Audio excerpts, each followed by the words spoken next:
I had taken my bottle of Indian hemp and I thought I became so dizzy and intoxicated. But something happened. Up to today, I can't explain it.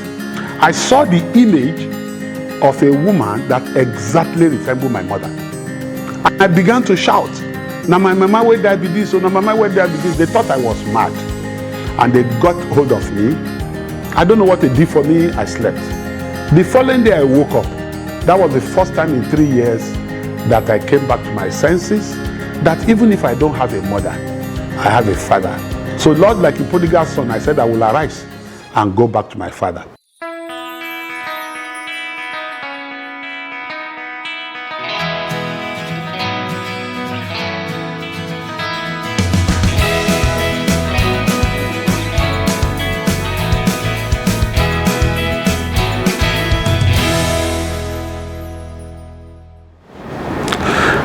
Yeah, good evening once again, viewers. Welcome back. You will recall that at the last episode, I stopped at my attempt to join the Nigerian army to go and fight during the Biafra War. Unfortunately, I wasn't recruited, and I followed the recruits that were trained to the east, and I became a Washman to the Nigerian army. So I was following the military as they move, they proceed. About Ghana, Oka, Enugu, there was nowhere I didn't go. But God saved me. God protected me, a God that I didn't know at all. I didn't even know that somebody called God exists, despite the fact that I went to church. Because they never told me about God. But at the end of the war, something dramatically happened to me. Of course, at that point, I was already engaged in smoking Indian hemp, cigarette, drinking, womanizing. Of course, you know that is the trade when you follow those type of people in war. And I was in front of Rex Cinema at Coal Camp in Enugu. I had taken my bottle of Indian hemp and I thought I became so dizzy and intoxicated. But something happened. Up to today, I can't explain it. I saw the image of a woman that exactly resembled my mother. And I began to shout, "Now my mama will die be this, so now my mama will die be this." They thought I was mad. And they got hold of me. I don't know what they did for me. I slept. The following day, I woke up. That was the first time in 3 years that I came back to my senses, that even if I don't have a mother, I have a father. So Lord, like a prodigal son, I said I will arise and go back to my father. And I arose. I went to join the train in Minna. In Enugu railway station. That was a 2 days journey. I got to Minna in the middle of the night. I think it must have been around 12:30 in the midnight. And I trekked from Minna railway station to Niger Baptist College. When I got home, everybody was asleep. I banged the door, and after several bangs, they asked, "Who is that?" I said, "Olu." And to my amazement, everybody was running helter-skelter. It was my maternal grandmother that had the boldness of opening the door for me. And when she opened the door, she first of all poured sand on me. You know, this belief that maybe I'm a spirit so that I don't go. And that was how I came back. And my stepmother told me to my face that I'm back to my suffering. It shocked me. But she never knew that I'd become another Olu, because now I'm a strong person. I've hobnobbed with the military. I don't care for anything. So I started the same thing, and at a point, my father asked me, "What do you want to do next?" And I said, "I want to go back to school." There was no school to go, and my father's friend, Mr. A.A Morunfola, whom they taught together in Niger Baptist College, had before that time been transferred to go and set up a secondary school in Igbaja. They call it Baptist Grammar School Igbaja. And he admitted me in 1970, and I started from Form 2. Remember, I didn't finish Form 1 in Federal Government College, Sokoto. By the second year, I was promoted to Form 3, and within the year, I went to Form 4. At Form 4, my father said he couldn't afford the school fees again.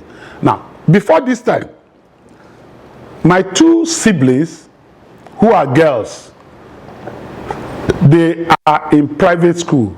My first sister went to St. Louis, Kano. The second one went to Oshogbo Guys High School. The fees they paid there was 3 times my own fee. But before that time, my first sibling had got impregnated. And so our school was aborted. And that was how I was shipped back to Minna, to Niger Baptist College. And that was the year the government of Obasanjo started UBE or UPE. And they started training auxiliary teachers.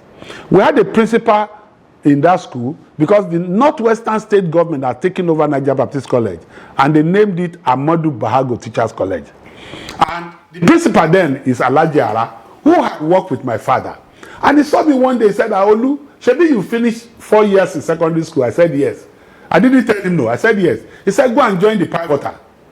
Now, the advantage of me joining the pivotal is that I was being paid a salary. At that time, they pay you salary. And I managed to finish at the correct time. And I came with one of the best results from Ahmadu Bahago Teachers College. Out of nine subjects, I had A in 8. And I started teaching at Kofa Yagi Primary School in Bida. And a year later, I was seconded to Bida Teachers College. I didn't have any ambition. My ambition is to collect my salary at the end of the month, use it to drink alcohol, look for women. Within 1 week, I'm broke. And so, one day, in the staff room, I lived with coppers in the same apartment. In the staff room, they were sharing something. And when it got to my turn, they jumped me and gave to the next person. And I asked why. They said, because I'm not a graduate. That was the only push I had in my life to go to university. I never had that mindset before. And I began to ask, what does it take to go to university? They said, I need to, because I have a teacher's graduate certificate, you need to go and do A-levels, or you need to go and do GCE. That month, I registered for GCE. And I went to Ilorin. I sat for my GCE. And while reading for the GCE, one of my primary school teachers called Mr J.B. Luke. He's late now, very pleasant man. We went to Kwara Hotel with my friends to drink. And we're in the bar. And Mr J.B. Luke was there with his wife and children. And I saw him. And I went to greet him. He said, Olu, what are you doing here? I said, I came to do GCE. He was shocked. Because nobody ever expected me. They thought I was dead. He said, GCE? I said, yes, sir. He said, okay, when you finish, see me. He was then the registrar of College of Education, Kwara State College of Education. He said, see me in my office. So after I finished my GCE exam, I went to see him. He said I should take the form for Kwara State College of Education and take another form for the Kwara State College of Technology School of Basic Studies. And he will help me. I filled the 2 forms.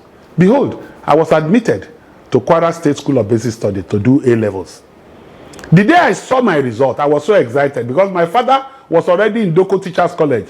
And the wife had a shop along the street in Bida. And I was passing and I saw my father's car. And I branched with joy. I told my dad, oh, Daddy, I'm admitted to School of Basic Study.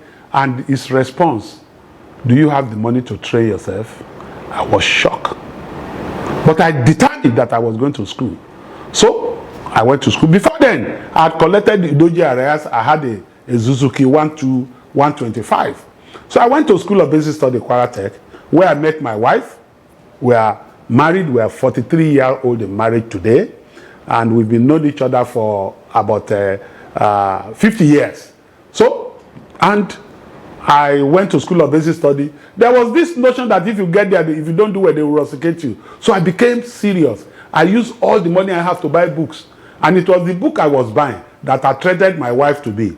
Because they told her that she came to Basic 1 when I was in Basic 2. You want to know who is studious? Go and meet Oluaina. And that was how she came to me. And that was how we became friends. I got admission to University of Ibadan. And that was an accident too. I applied to go and study geography. That was what I filled in my form. But I was good in economics. And I was equally good in geomorphology and map reading. So my teacher who taught me economics, Dr. Adeniyi, he saw me when I was going to the registry to submit my form. And he said, Oluaina, what are you going to study in the university? The only university I knew that time was University of Ibadan. And I said, I'm going to study geography. He said, oh, you are good in economics. It will be good for you to go and do economics. I didn't bother. On his table, I just took a biro and I canceled geography and I put economics. To the glory of God, I came out from University of Ibadan with a degree in economics. But something happened. I didn't know God, my life was reckless. I was an indigent student. If I managed to have money, I would buy gari and okueko and my cigarettes. And that was all I had lived on. But when I got to I was to enter part 3, something came to me suddenly. That I'm going to be a prime holder of a degree. What does life have for me? And innocently, I made 3 requests to a God I didn't know. I said, God, give me a good wife that I don't need to divorce for the rest of my life. Number 2, God, give me wonderful children that will make me proud. My 3rd request from God I didn't know was, God, give me money plenty in such a way that it will pay back for all the suffering I suffered. Beloved, I left University of Ibadan with a letter of appointment from Mobi Producing and Internal Board of Internal Revenue, Civil Service. I discountenanced everything. I did my youth corps in Kano with PPMC. We live like a king. And I saw an advert in the paper, North Brewery. They were recruiting sales manager. I applied. One of the things that attracted me to North Brewery was they said, if you're a manager, they will give you free beer. That was what attracted me to apply to North Brewery. And I was employed. And that was how I got my first job in North Brewery in 1982. Thank you. Ladies and gentlemen, I told you that the story of Asiwaju would be interesting. You have heard him. But let me underline a few things for you. He just left Federal Government College, Sokoto, where he was on scholarship, to try to join the army because of the treatment at home. Many of you who are listening to me, you may be parents, or you know somebody who is maltreating a young man. Let me warn you about the mystery of what human life is. The person you are oppressing today, the person you are maltreating today, the person you are maligning today, the person you are stepping on today may be your savior tomorrow. You have noticed certainly that in the story of Asiwaju, the circumstances of his life did not derail him. Actually, he himself tried to derail himself. But when you see the finger of God in somebody's life, when he was high on Indian hemp at the coal camp in Enugu, what did he see? That was the image of his mother, who had died many years before. That brought him to his senses. That was the finger of God, directing him to the correct path. He decided to go to school again, beat about the bush a little, found himself at the university, the premier university in Nigeria, University of Ibadan. Listen up. Not everybody with that kind of background will end up at the University of Ibadan. What you will notice very clearly, there were destiny helpers. Who planted those destiny helpers in the life of Asiwaju? Almighty God. People went out of their way to chastise his father. People went out of their way, hire him, sent him to Pivota, hired him. Excuse me. He went to drink at the hotel, in the Kwara Hotel in Ilorin, and somebody saw him say, look, come to me. That is how he ended up at the University of Ibadan.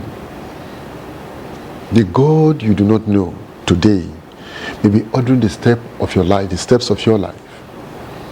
That is why you should send this film to people to see how God can help people who are helpless. Subscribe to this our channel You will hear stories that will change your life. This is what this is all about. Send these clips out. Help people to know that God exists and that God helps the helpless. Thank you very much and God bless you.